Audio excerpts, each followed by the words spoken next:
Hello, this is Vlad and a new story from my channel, Amazing Stories. Serioza, today is, so to speak, your first anniversary. 10 years old. This is a very important date. I wish you to grow up big and strong, but also remain as kind, smart, and inquisitive as ever. Happy birthday! The children shouted in unison. Elisa smiled. Perhaps her speech hadn't been as good as she'd planned, but that wasn't the most important thing right now. What mattered was that all the other details of the celebration had been a success. The cake, the decorations, and the other orphanage residents happily supporting her initiative. But for Serioza, this congratulation was a complete surprise, just as she'd hoped. The birthday boy devoured the cake with gusto, but for some reason kept glancing at the door. Moreover, Elisa had the unpleasant feeling that the boy was growing gloomier with each passing minute. He'd been happy since the morning, as any child probably would be on their birthday. But, oddly enough, as the party progressed, his expression grew increasingly puzzled and distant. Is something wrong? Alice finally couldn't take it anymore. The child had been staring at the door for a good 10 minutes. Hearing the teacher's voice, he couldn't even immediately focus on what she'd said. His gaze seemed unfocused, and he only responded after a pause. Thank you, everything's fine. But something seems to be bothering you, she persisted. Tell me, it'll make you feel better, and maybe I can even help you with something. Well, don't do this so that something spoils your celebration. Quote. Yes, I was just waiting for someone, Serioza said hesitantly. Who, I wonder? Alice asked warily. I just know that I have relatives who are supposed to pick me up from here, and I thought it would happen today, on my birthday, but no one came. And why do you think she couldn't bring herself to say it out loud? I just know, the boy replied. And no matter how hard she tried, she couldn't get anything better. In the end, she gave up. Well, who knows what kind of fantasies an orphan boy his age might have. Of course, he would want, like in a fairy tale, some long-lost relatives to show up for his most important holiday. She couldn't give him that, of course, but she could do something else, perhaps less fantastical, but quite pleasant. She wanted to tell him about it later. But now, seeing the child suffering, she decided there was no point in delaying. You know what? Alice said in a mysterious tone. I don't know anything about your relatives, but I was thinking about taking you home with me. How would you feel about that? Quote. Your eyes widened, Serioza. Are you serious? Quote. Alice nodded. The boy looked at her with obvious suspicion, as if he thought it was some kind of prank. And the teacher again began to suspect that something was fishy. It seemed that someone really had given the boy false hope. But who? Why? Whoever it was, he was no longer ready to simply believe in his happiness. Well, have I ever deceived you? Alice asked seriously.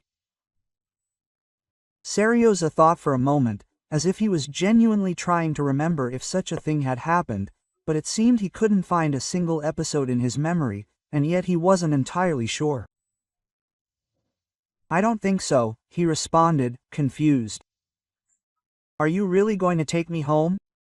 Well, not right now, Alice answered honestly. But I hope quite soon. I've almost finished all the preliminary preparations, and there's only one thing left. Would you like this? Yes. And a certain resigned confidence sounded in Serioza's voice. It seemed that, if he didn't believe it, he was still hoping. Like any child in such a situation, what he wanted most was to leave the orphanage and find himself in a loving and caring family. Elisa had indeed been thinking about adopting him for quite some time. She'd liked the boy from the very day she started working at the orphanage. And now almost everything was ready. Just a few formalities remained, and that was it. She could safely take him in. Only one thing truly worried Elisa: her own husband, and how exactly he would react to the arrival of a fully formed child. She'd told him more than once that she wanted to adopt a boy from an orphanage, but the response she'd always heard was something like, "I'm not going to raise strangers. If you feel so sorry for these orphans that you're going to drag them into your home like stray kittens, you should probably find a new job." Quote, "But there are no strangers, children," Alice countered. "How are any of them any worse than our own, whom we'll all have someday?" "If you don't understand that," her husband said wearily, "there's no point in explaining it to you. I think I made it clear. No foster children, and that's not up for discussion." Quote, so she didn't discuss it with him. She did it all herself. She probably wouldn't have even decided to do it if she hadn't been told a terrible secret just a few months ago. She couldn't have children of her own, so adoption was her only option. And Alice hoped that, upon seeing Serioza, her husband would no longer talk about other people's children, but would love the boy as much as she had loved him. "What's this anyway?" Alexei asked indignantly. "My word in my own house means nothing anymore." "Listen, don't make a scene in front of the child," Alice hissed at her husband. "He actually hears and understands everything. He's not a little boy anymore. We can discuss this later, when I take Serioza to his room." Quote, "Serioza doesn't have his room here," Alexei snorted. "He has nothing here at all. And he himself shouldn't be here. I've told you this more than once. So if anyone is to blame that the child has to listen to all this, it's you." "Lyosha, please calm down," she asked tiredly. "He's already here, and you can't bring him back. I'm sure you'll be friends. He's good, isn't he? I don't care. Good or bad, it doesn't matter. I've told you 100 times, I won't allow you to bring strange children into the house. You can at least just throw the kitten out, but what to do with this one now? You can't." Suddenly, a boy interrupted the conversation. His voice rang with rage. "What?"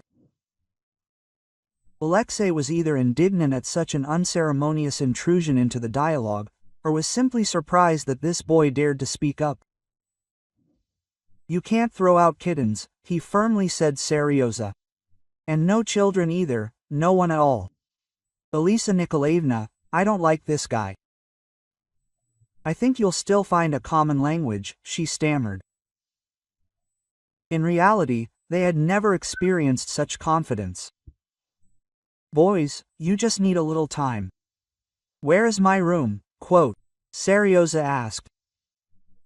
His voice was shaking, and Elisa realized with horror that the boy was about to burst into tears. He was literally holding back with his last bit of strength to prevent this from happening. Ignoring her husband's further statements, she took him to the nursery and was surprised herself how she managed to prepare a separate room without Alexei noticing it.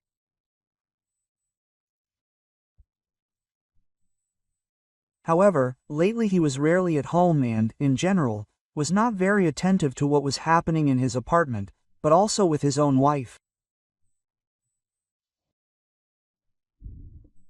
So Elisa awkwardly waved at the small room where Serioza was now to live. "Make yourself comfortable. It's not nice, of course, but it's all yours. It's certainly better than a shared bedroom in an orphanage. Really, it's better, Serioza muttered in such a tone as if he thought the exact opposite. The next hour became a real nightmare for Elisa. Her husband buried himself in his computer monitor and pretended that she didn't exist at all. He didn't answer questions, he ignored all attempts to talk, sat and played some stupid shooter game.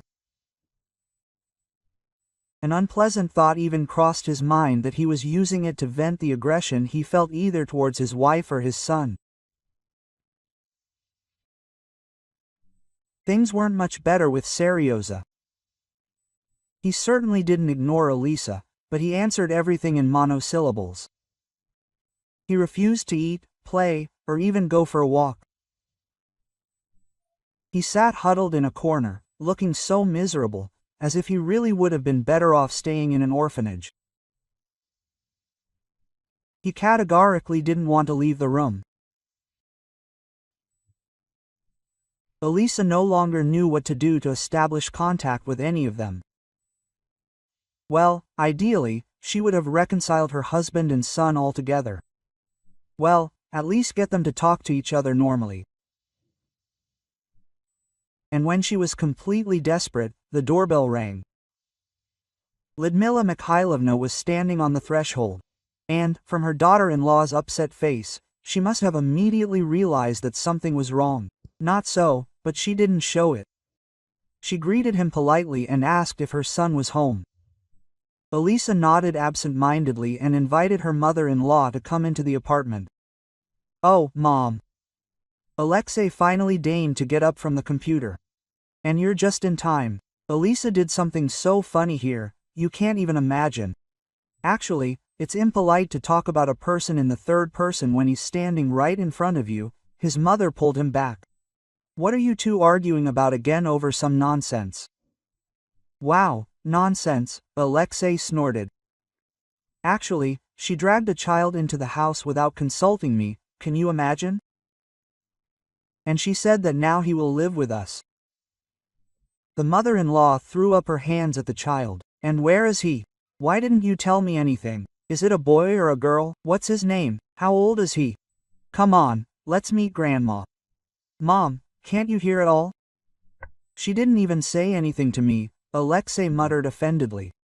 "His name is Serioza." Alice spoke to him at the same time.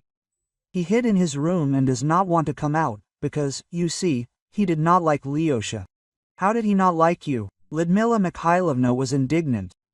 "Well, how can you not like a child? Children are happiness. Your own children are happiness," the son stubbornly declared. "And other people's? And especially those who appear out of the blue." "Don't talk nonsense," the mother waved him off. "There are no other people's children. You need to be friends with him, Lyosha. But in the end, it is not his fault if his new parents have some disagreements. This should not affect him." And with these words, she resolutely went to the nursery. Here both spouses protested. Alexei was unhappy that his mother took the side of his wife. Alice, in turn, was afraid that after her husband's unfriendly behavior, the last thing the boy needed was communication with some unfamiliar adults. Lyudmila Mikhailovna didn't listen to anyone, but simply entered the room and closed the door behind her. At first, only her mother-in-law's gentle voice could be heard from behind it. But after a few minutes, Serioza responded to her, and very soon they began a rather lively dialogue. Alexei walked around sulking, but at least he no longer showed open hostility towards the child. The reason for this, of course, was his mother, who had given him a serious educational talk. Serioza himself, however, also tried to keep a low profile and avoid showing himself unnecessarily to his adoptive father. Elisa exhaled. Now she began to think again that sooner or later her boys would finally be able to find a common language. but it would probably take a little longer. And yet, the feeling that it was fundamentally impossible disappeared. Besides, now she had his mother-in-law's support. Serious's little by little he began to settle in, and Elisa began to often notice him sitting at the table in the kitchen. At first, it seemed to her that he was simply staring into space and thinking about something of his own, but soon she understood. His gaze was directed at an old family photograph hanging on the wall. This picture depicted Alexei as a very young child. Next to him were his parents. His father, smiling, was hugging his equally pleased mother. Elisa herself did not know Pavel Viktorovich. He disappeared long before she met her future husband. He went on a business trip and disappeared. Lyudmila Mikhailovna told her once. At first she hoped, looked, but now I understand. Most likely, it was useless even then. I think he is not alive. I would not lose hope, Elisa told her then. But you never know what could have happened. Maybe everything is fine, maybe he will even show up someday. Well, yes, snorted the mother-in-law. A brick fell on my head and I lost my memory. Yeah, no, I don't believe that. I think anything is possible, Alice said stubbornly. Not that she really believed it herself, but rather just wanted to cheer up Lyudmila Mikhailovna, who even after all these years clearly had warm feelings for her husband and was tormented by the fact that she knew nothing about his fate.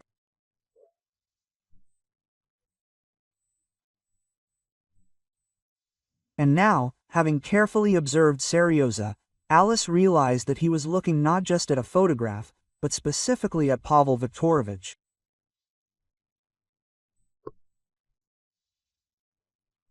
He looked for a long time, intently, as if this man seemed vaguely familiar to him. Something interesting in the photograph? One day, Alice decided that it would be best to ask directly. Are you looking at it that carefully? And this man, Seryoza, pointed his finger at the smiling portrait of Pavel Viktorovich. This is Uncle Lesha's dad, right? Well, yes, Alice confirmed, somewhat surprised. Strange, the boy muttered. I think I know him. True, he's not the same now as here. He's already become quite the grandfather. I think he looks very much like him. And where did you meet him? Elisa asked cautiously. Yes, he works as a janitor, not far from the orphanage, replied Seryoza. Just don't get angry. The kids and I used to run away from time to time, you know, to kick a ball around with the local boys. And that's how it is. Quote. Elisa smiled. Well, of course, she knew about this habit of her charges, but she turned a blind eye to it. What's wrong with children socializing? It's good for them to see another world. After all, sooner or later it will be waiting for them beyond the walls of the orphanage. So what's the point of yelling at you now? She chuckled. We're not in an orphanage. So what's with this grandfather? There are plenty of janitors anyway. Why did you remember him in particular?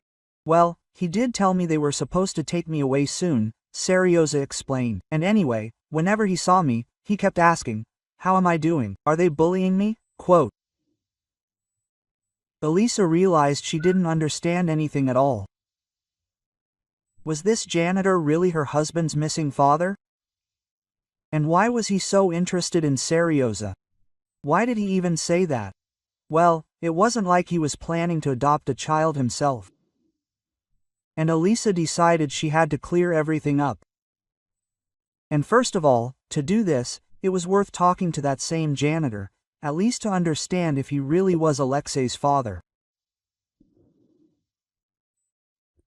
Having clarified which courtyard they were talking about, Elisa went there, but didn't find the janitor. When he didn't show up for a few more days, she went to the housing office, pretending to be an angry resident who was unhappy with the long absence of cleaning. Well, what can we do? They answered her. He is seriously ill, now in the hospital. There are no extra people.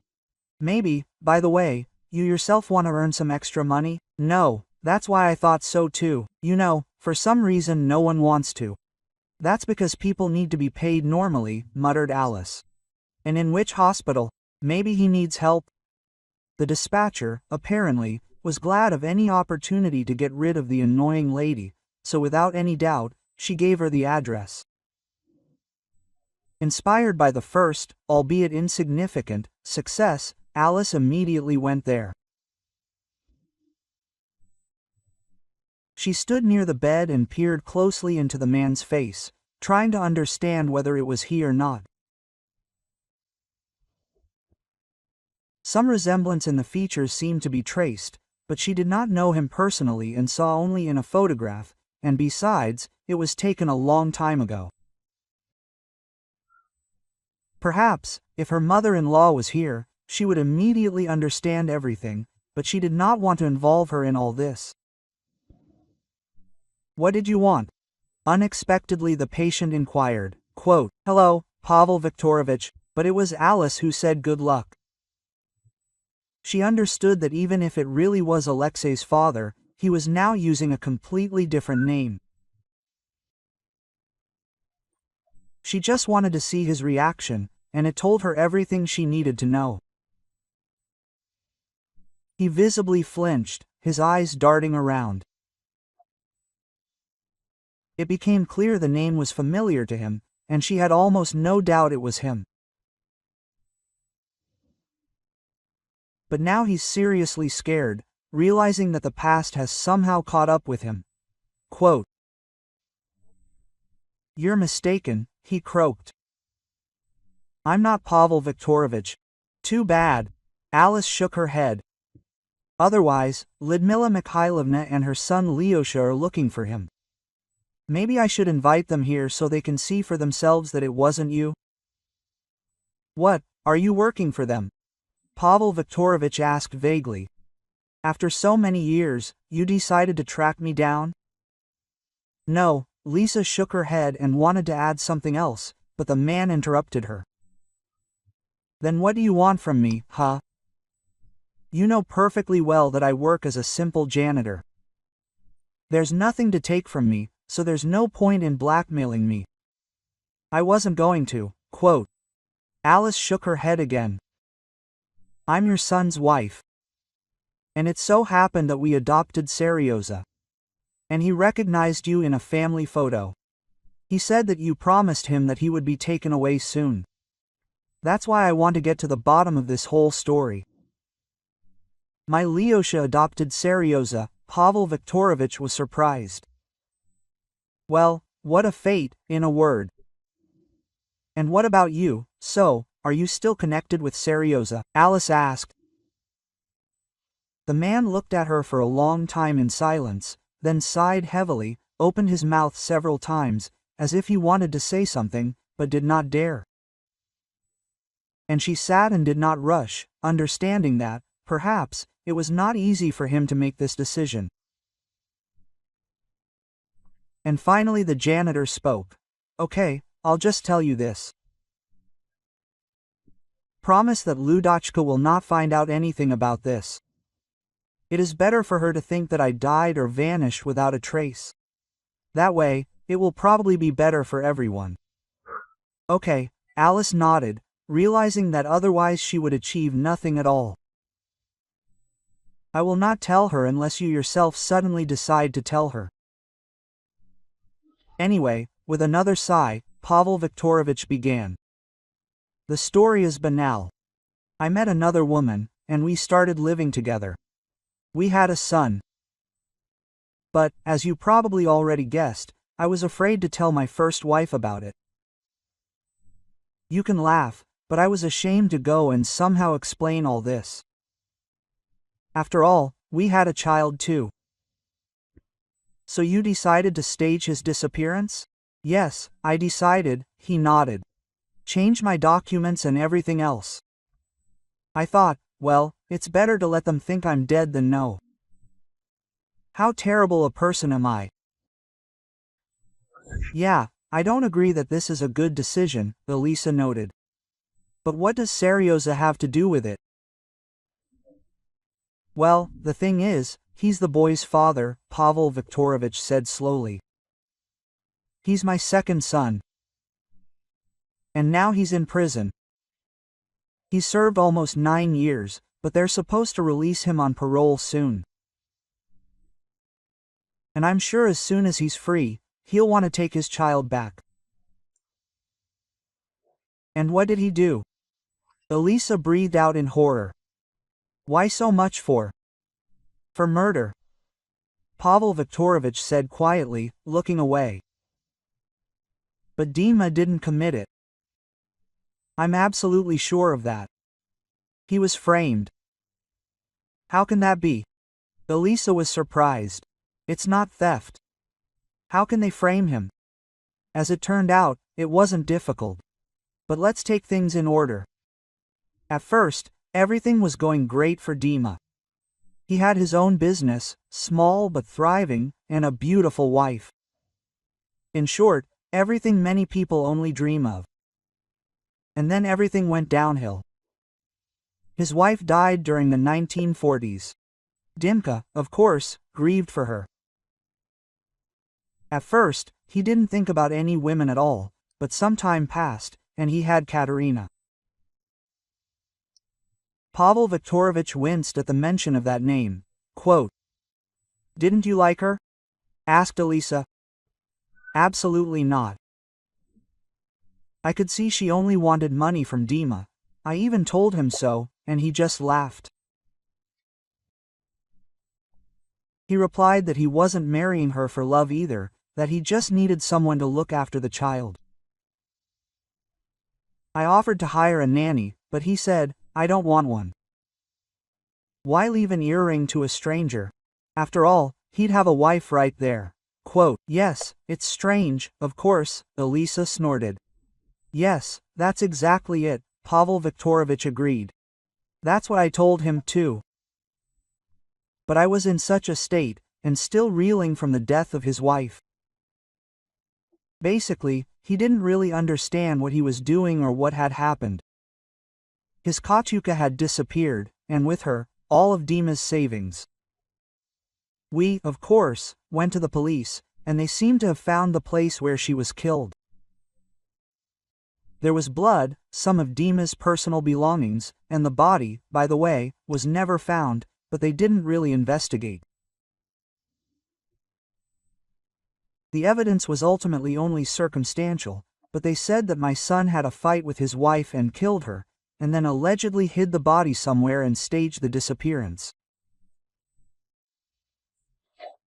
"Wow," Elisa muttered in horror. "Exactly," Pavel Viktorovich nodded. "Serioza ended up in an orphanage. And why didn't you take him?" Elisa asked in surprise. "You're a close relative."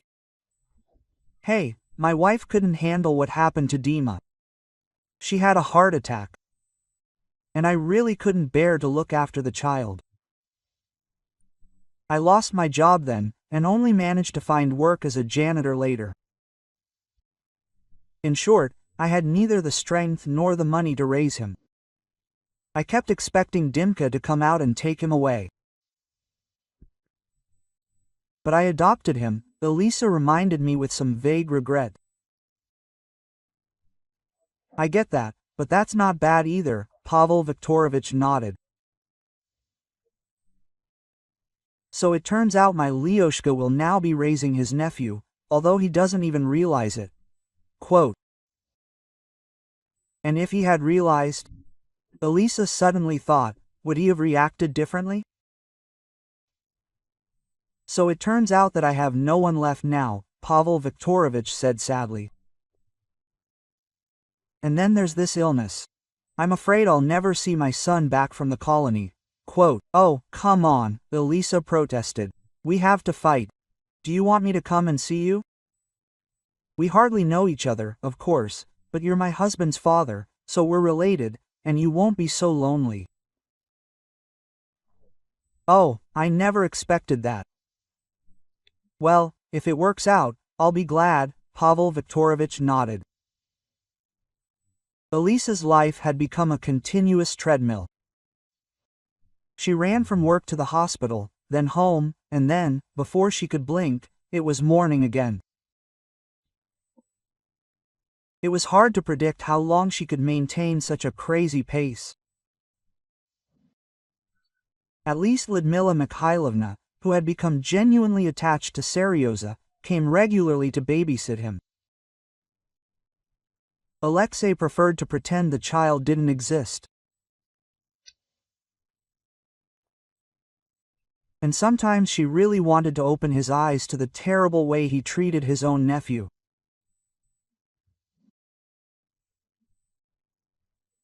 But Elisa kept her word, even though she sometimes tried to convince Pavel Viktorovich that it would be better to tell his family that he was alive, but the janitor, terribly ashamed of his actions, refused.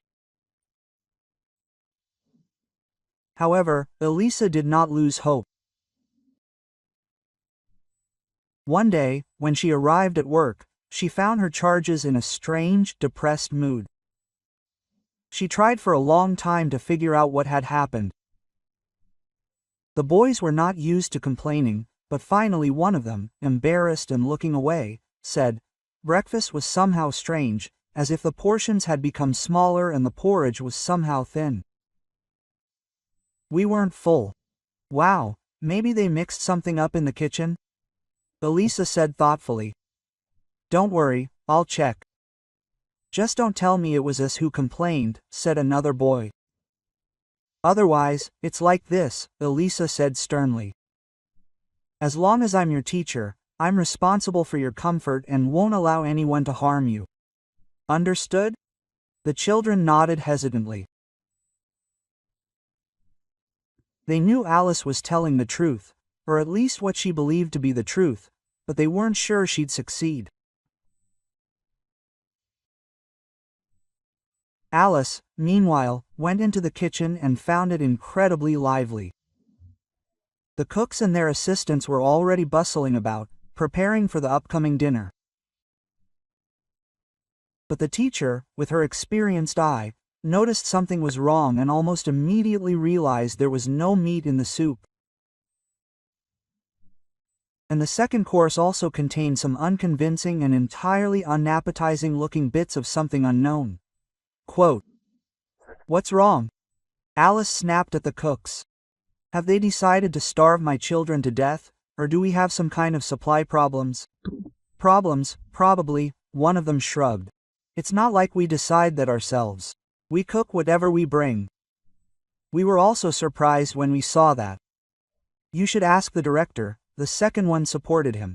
"He's responsible for the supplies." "Okay, I'll ask," Alice declared decisively and headed straight for the office. She knocked on the door and entered without waiting for an answer. And she froze in place. The man sitting behind the director's desk was a complete stranger to her. He himself, however, looked at her with no less surprise. And also with obvious hostility. Quote, "Who are you?" Alice blurted out. "I am Philip Alexandrovich, the new director of this establishment." Easing out his vowels rhythmically, he said, "And who are you and why are you barging into my office without asking?" "And where is the previous director?" Alice asked sharply. "How should I know?" The man shrugged discontentedly. "Transferred somewhere or fired. I wouldn't be surprised at all, considering the rules you have here. Didn't they teach you to at least wait until you're allowed in?" "And what happened to our food?" Alice ignored his question. "Why are they handing out who knows what instead of normal food?" "Funding was cut." A rather unpleasant smirk played on the new director's lips. "What can you do? The poor kids will have to make do with what they have." Alice felt real rage boiling inside her. She already understood what was happening. She could only wonder how he managed to pull it all off so quickly. After all, Just last week everything was fine. It seems to me, she said in a ringing voice, that there's no funding involved.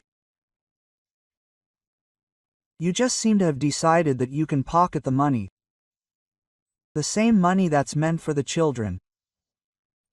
Who do you have to be to steal from orphans? Quote, what do you want from me? Philip Alexandrovich snorted. Perhaps I should give you a share? Alice was taken aback. It seemed he was asking quite seriously. Well, that is, he really believed that the only reason for her indignation could only be that someone was stealing and not sharing with her.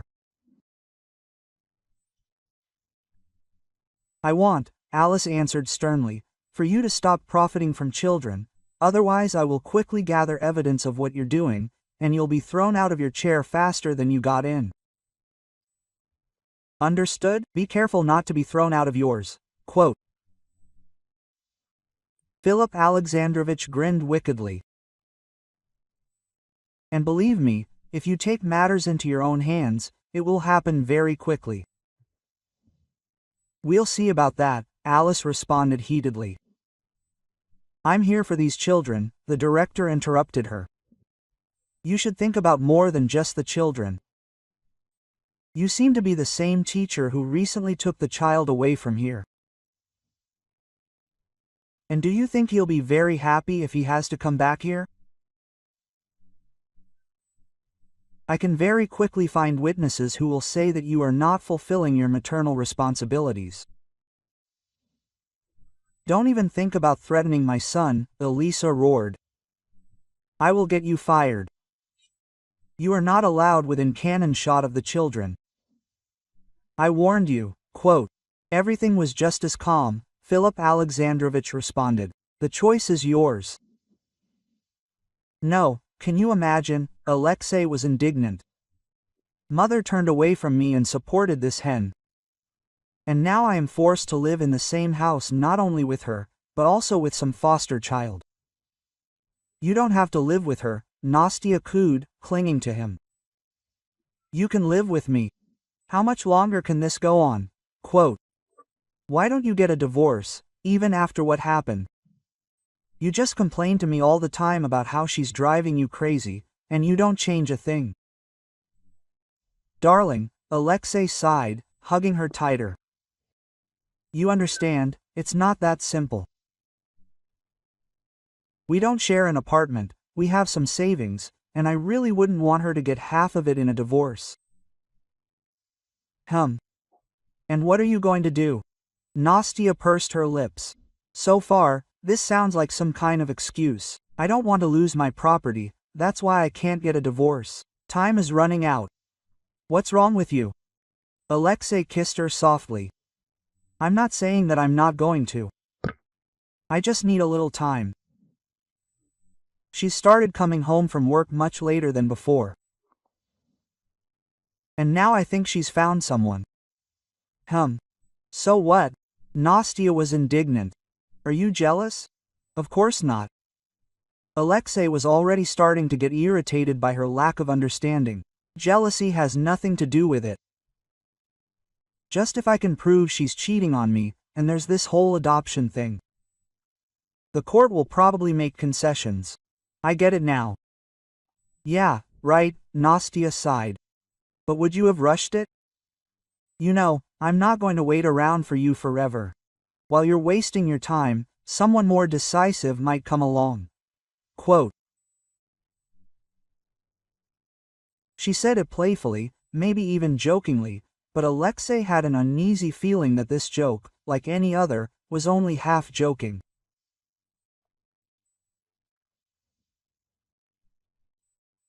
He felt like he really should speed up the divorce process.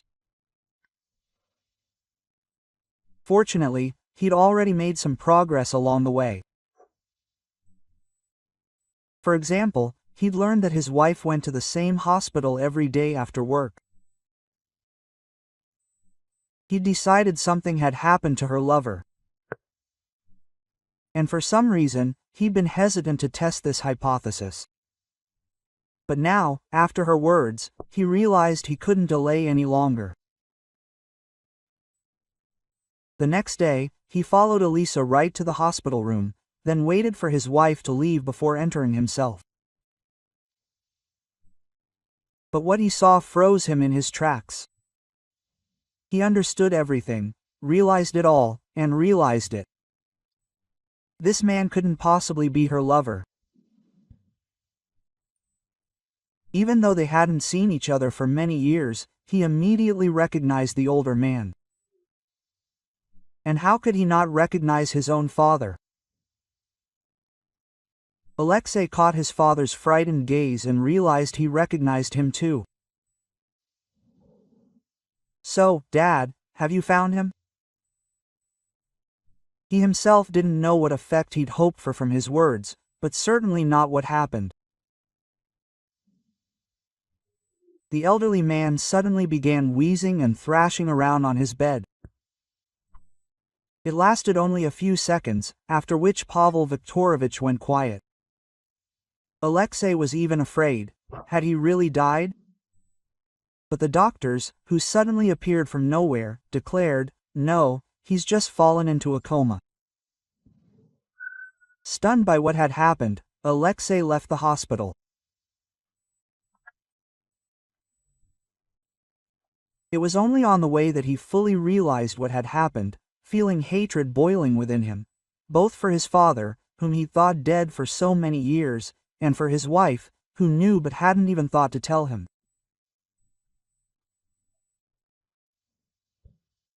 "How could you?" That was the first thing he shouted as he burst into his own apartment. "You've been going to the hospital to see my father for who knows how long and you haven't even told him about it." "How did you find out?" Alice asked, dumbfounded. And this angered Alexei even more. "Followed you," he snapped. "I thought I'd find a lover, but I discovered something far more interesting." "How did you even find him?" "You know, he asked me not to tell you and his mother anything," Alice replied, confused. "She found him through Serioza. It's a long story, but in the end, this boy is your nephew, so you see, he's not a stranger at all." Quote. She managed to drag this foster child into this too, Alexei thought with a new outburst of indignation. "Please don't tell your mother," Alice asked. "There's no point in upsetting her unnecessarily." "No way, I won't do what you're saying," her husband replied indignantly. "I'll tell her everything. After all, for so many years she thought that this scoundrel had simply died. Although now he has every chance of ending up in the next world." "How is that possible?" Alice gasped. And just like that, her husband replied with some glee, "He saw me and immediately fell into a coma." Imagine the lengths some people will go to avoid explaining to their own families. Quote. While Alice was digesting this information, Alexei actually dialed his mother's number and described everything in detail, not forgetting to say that Alice had found him first. But for some reason, he decided not to mention the detail about Serioza, his relative. Lyudmila Mikhailovna, however, didn't react to the news the way her son expected. It seemed she was only concerned about one thing, that her runaway husband was in a coma. And she said she was going to visit him and care for him, despite Alexei trying to dissuade her from doing so. "Okay, let's do it again," the husband said slowly. "My father had a second family. And this boy you brought in is the son of his other child. Is that right?" "Yes," Alice nodded. "Serioza, your brother's son." "You shouldn't call him that," Alexei winced. "He killed someone and is now in prison. I don't need brothers like that." "He didn't kill anyone," Alice was indignant. "Yeah, that's what Daddy thinks," Alexei snorted. "And you know, I don't really trust his words. But in any case, what does that change? Besides the fact that it turns out you brought into the house not just any child, but a son, a criminal, and a grandson. By that logic, Alice flared up, you yourself are the son of a traitor. You kept saying that you didn't want to raise someone else's child. Well, I just explained to you, Serioza is not a stranger to you. Yeah. Only much worse, as it turned out, Alexei muttered. It would have been better if it had been true. It was unclear whose it was. And what had the child done wrong? Unable to contain herself, Alice raised her voice. He's a good boy, intelligent. And this squabble could have continued for a very long time, but was interrupted by the doorbell. Alice, although a little surprised, didn't even bother to look through the peephole. True, they weren't expecting anyone, but Lyudmila Mikhailovna had a habit of showing up unannounced. And now Alice also hoped that it was her mother-in-law on the other side of the door. However, it wasn't Lyudmila Mikhailovna standing there, and Alice even cried out in surprise, not immediately realizing who exactly she was seeing. She was looking at the young man, who seemed to have stepped out of an old photograph, the very same family photograph of her husband that still hung in the kitchen. Hello, he said. I, Dmitri, learned that my son is now with you. I would like to see him. Quote, hello, Alice answered, dumbfounded. You look so much like his father. Look, I know your story, but I won't give you the child. He doesn't even remember you for sure, and he's been under a lot of stress lately. And forgive my frankness, but I'm not at all sure how good a father you will be for him. I understand everything too. The guest said softly. Quote, and I'm not asking you to give him to me right now. I just wanted to see him, maybe he would want to talk to me. I know that it was you who looked after him for most of the time that I couldn't do this. And I am very grateful to you. And certainly not going to act without your approval. Okay then. Alice tried to smile. Come in. I'll call Serioza now, if he wants to see you. No, Alexei's stern voice came from behind her. No one will come here. I don't need a criminal in my house. Even if his son lives here and even if he himself is my father's son. Are you talking about that father you almost drove to the grave a few days ago? Dmitri responded indignantly. Keep in mind, I may be a criminal, but I didn't kill anyone. But my father's death, if he doesn't dig himself out, will be on your conscience. Get out of here, you know where, Alexei growled. And don't even think about showing up here again. I don't want to see you, and the child has no reason to communicate with you.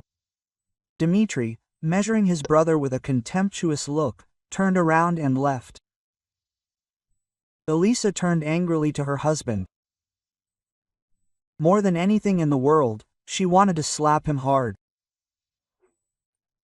Not only did he not want to be a father to Serioza, but now he wants to deprive the child of a real dad.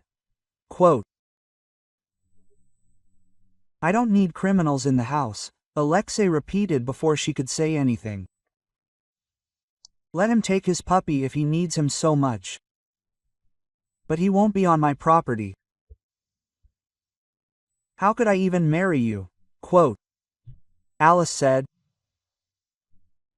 They didn't speak for the rest of the day. They just glanced at each other from different angles with displeasure.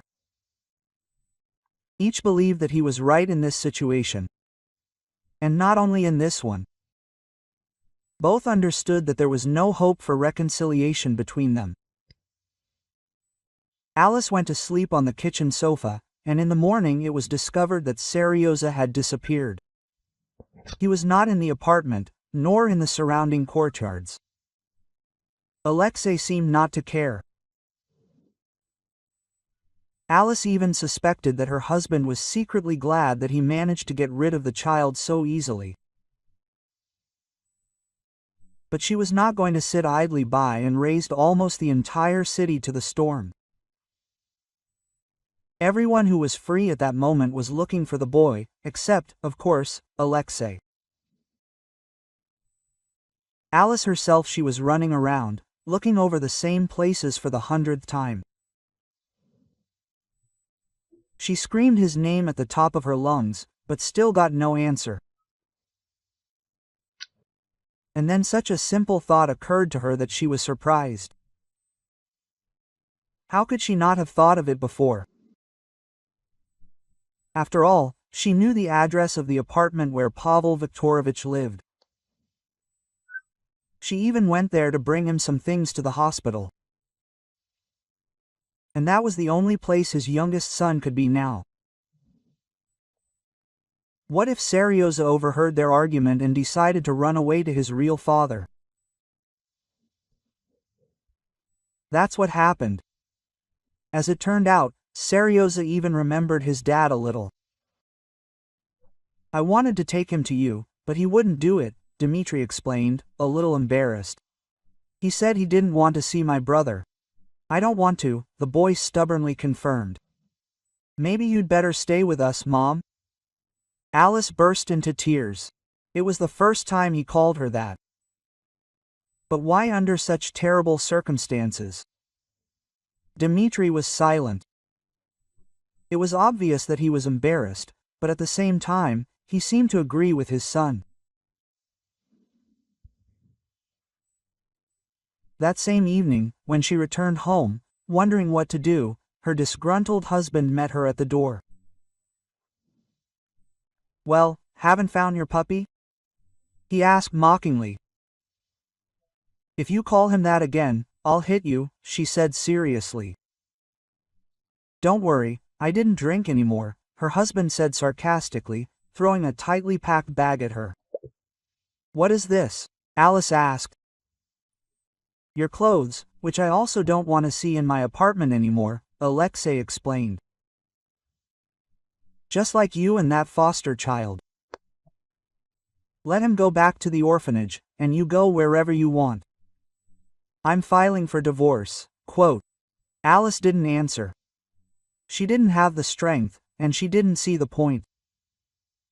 Having little understanding of what she was doing, the woman went back to Dmitri. He, of course, was surprised by her appearance, but upon learning what had happened, he let her into his house. Seryoshka, by all appearances, was incredibly happy that everything turned out this way. Don't worry, Alice said when the boy couldn't hear them. I won't be able to support myself for long. Tomorrow I'll start looking for a rented apartment. Don't worry about it, he responded. Live as long as you need. You're not bothering me, and Seryoshka is generally happy. And I'm glad he's here. You'll take him when you move out, after all. Well, I certainly won't interfere with your communication, Alice smiled sadly. But the next day, something incredible happened. Philip Alexandrovich decided not to wait for the moment when Alice actually did something against him. So, when she came to work, she learned of her own dismissal. Alice understood that she couldn't even challenge this decision. Strictly, formally, everything was fair. It is impossible to work somewhere strictly adhering to all the points of the job description. Intentionally or unintentionally, something has to be broken. This could always be taken advantage of by the management, whom she somehow displeased. We should help you get settled, she said to Dima with exaggerated cheerfulness when she returned home. You were gone for 10 years, and the world has changed a lot in that time. Quote, yes, he nodded. Frankly speaking, I could use some help. Well, and maybe I can do something for you. Quote. Alice only laughed incredulously. Well, what could he do for her? While Alice was bringing the apartment into some kind of order, Dmitri decided to visit the director of the orphanage, and he himself did not know what he wanted to achieve. He was driven exclusively by a heightened sense of justice. And it so happened that he showed up in Philip Alexandrovich's office at the wrong time for the boss himself. The director was busy arguing heatedly with his wife about something. And only after looking at her, Dmitri felt his back break out in a cold sweat. He recognized this woman and could only croak out, "Katya." She turned to the door, and horror was reflected in her eyes. She too, without a doubt, recognized him, her ex-husband, whom she robbed and effectively sent to prison almost 10 years ago. As it turned out, Elisa hadn't been idle either. She had managed to gather some evidence of Philip Alexandrovich's illegal activities. She would have liked more, of course, but she had to work with what she had. However, as the court showed, that was more than enough. The director of the orphanage and his wife went first to the dock, and then to prison. Philip Alexandrovich's place, however, was rightfully given to Elisa. She was incredibly happy, and not even because of the promotion, but because she now had many more opportunities to make life easier for the children.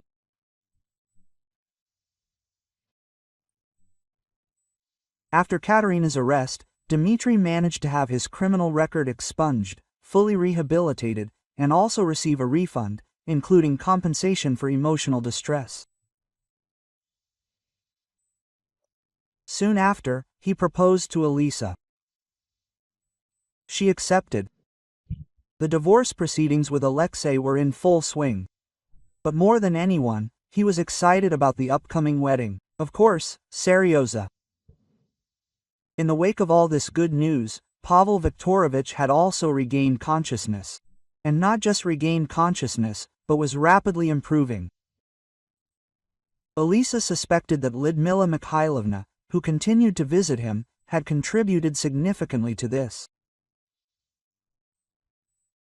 And, apparently, despite their age, the couple had decided to renew their relationship. As for Alexei, Nastia didn't live to see his divorce. She left him for another man. Rumor had it he was richer. As a result of the divorce, he had to sell his apartment and give half to his wife. In the end, he bought himself only a room in a communal apartment and was left with nothing, completely alone. Even his own mother considered this a fair punishment. But Elisa and Dmitri got married and began raising Seryoza, now their son, together. And his grandparents helped them with this. If you like this story, I hope you'll support me with a thumbs up button. All the best, M.